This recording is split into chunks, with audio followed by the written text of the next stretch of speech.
বাবা মিক্স রাইসের জন্য তো তুমি চিংড়ি মাছটা বলে দিয়েছো, হুম, মাংসটাকে কেমন করে কাটবে? মাংসটাকে আমি দেখাচ্ছি। সব বোনলেস তো? বোনলেস একদম। দেখিয়ে দাও একটু। আপনারা চাইলে উইথ বোন দিয়েও করতে পারেন। আমি আগে এইভাবে ব্রেস্টটাকে এইভাবে আমি কেটে নিচ্ছি, হুম। তারপর আমি এটাকে একটুখানি পিস করে নেবো ছোটো ছোটো।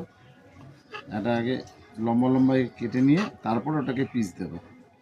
তারপর ওটা পিস হবে? হুম, আগে এটাকে এই একটা পজিশানে করে নিলাম।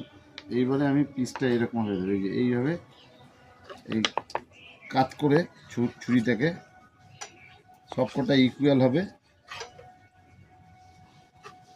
বাহ, দেখতেও সুন্দর লাগছে। এই হচ্ছে কাটিং।